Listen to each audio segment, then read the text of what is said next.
Venus and Pluto together. Again, Pluto just feels like there's a house party at Aquarius's house, and like the usual suspects come in for their annual gathering, and as soon as they walk in the door, they hit this like really strange creature named Pluto, and they have to kind of go through him as like the doorman before they enter in the Aquarius party. And I imagine Aquarius house parties are probably incredibly weird anyway, but this just adds to the element. Like they have to kind of get through him and solve his riddle before they can enter in the rest of it. So I'm excited for Venus and Pluto to get together, just because some of my favorite artists have a Pluto-Venus connection. I feel like she just charms everybody, and I feel like she kind of likes the Plutonian adversarial energy. I don't know, that's probably totally projecting, but I'm excited for that, just for that, and I won't look at Mars right now. The Mercury-Uranus square. Everyone gets a little nervous with that Pluto-Mars situation, but in my head, it's kind of, if you take it back to that party, like a house party, you've kind of got like your quarterback football star walking in first, and then you've got the weird little art nerd, do you guys remember that movie, She's All That? Where all of a sudden, they do the makeover and she's, the hot girl or whatever. Mercury is under the beams by then.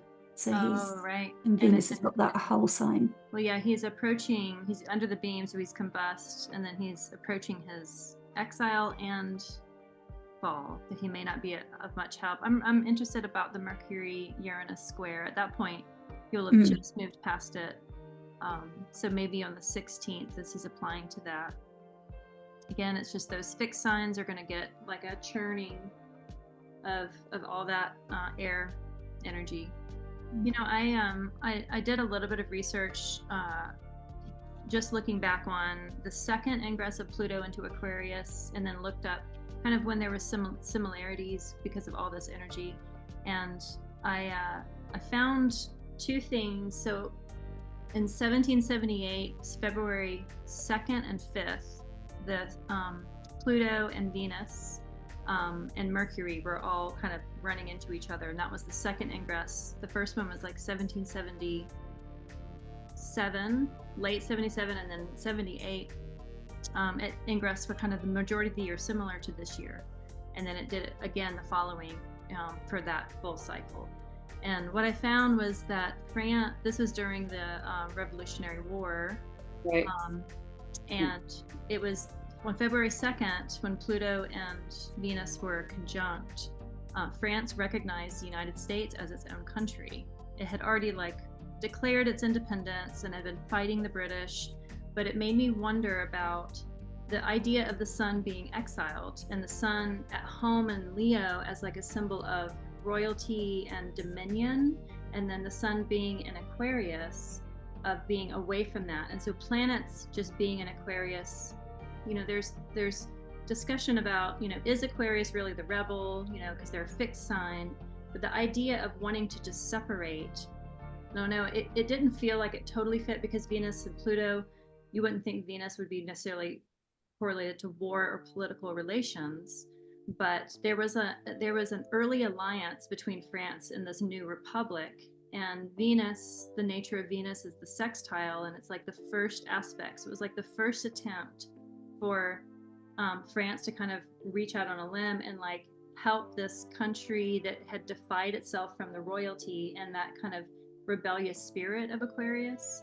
I just wanted to look it up and see, okay, well, if we're going to be hitting that, what would that mean on a world stage? The second one that I found was a few days later, there was the first all-black freed slaves infantry unit that was formed in the northeast of the United States. So these were enslaved people that were liberated in order to fight for the country under the guise that that slavery would go away. And again, it's that defiance against dominion of the solar Leo energy, and to have liberation and freedom, but again, it's a group, as an infantry unit, and it didn't feel Venusian, but maybe just that, I wanted to get some sort of a heads up for everybody in this year 2024 of what the Pluto connections with all these planets are going to mean. And so it's hard because, one, there's not that many I'm sure there were a billion things that happened on that day, but just the documented things are pretty limited. And so I think that a lot of astrologers are just going to be documenting lots of things, because these are the first seeds that will be planted for the next 20 years. And again, Pluto is small things become great, great things become small. What are the seemingly insignificant little seeds that are planted, but in February, they become radically important in the next 20 years? Your peregrine question just reminded me of that. Sorry if that was Right. Yeah, because if we think of the opposition of the sun in Leo as everything forming around the center, and then Aquarius being that decentralization, for sure. but also Venus bringing peace and harmony. So she's wanting to bring that sort of softening energy. So even in a war situation, she's like, well, how can we fix this? Yeah. You know, how can we resolve it? How can we find a resolution? So I can see how she could work. Yeah. In that situation of like, well, let's negotiate here. Let's find that resolution. Maybe that's like a ceasefire. Yeah. Yeah. Can I add something? Sure. I'm also thinking a lot about, I also watched the February report with Chris and Austin, and they talked a lot about the AI. And I just think about, because I know for me right now with the art, it's been something that I've been utilizing quite a bit in a very references and concepts, and just thinking how the AI and the technology, how that will incorporate into the world stage, and the idea of war, and maybe just bringing that into what you were talking about as far as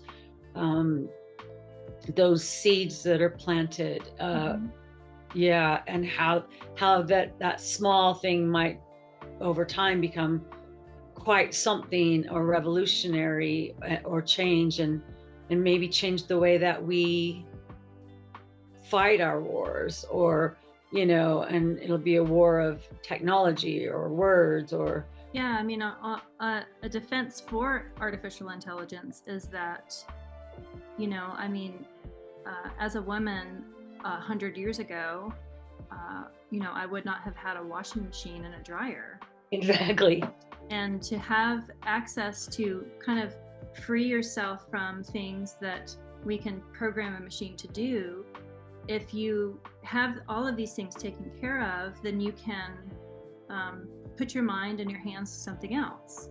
Yes. And I don't think that it should go unsupervised, but I don't necessarily just look at AI as being like sex robots are going to take over the world. It's just like I don't buy that. But Krista, just to double back to your point, with looking back in history and Pluto's movements and those sorts of things, all I kept thinking was liberation.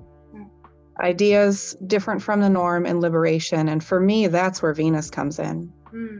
Is the liberation, the standing up for, the taking up a cause. And that's definitely a theme around those points that you brought up. So I really feel that's where Venus can tie in for sure. And as far as the AI thing, to tie it back to Tracy, propaganda, not to go to a negative place, but propaganda for, against, etc., could certainly be definitely very feasible with all of this movement too. Absolutely. Well, they were talking about memes where they were having, President Biden and Trump having tea together or something, where it was almost impossible to tell that whether it was real or not. And so that what you were saying, Shauna, about sorry, I had a brain glitch. I would right now, it seems like AI has not got hands right, so I just always look at the hands, and if they look like a whole bunch of dogs on top of each other, I know. I was just gonna say, look at the hands and eyes. Yeah.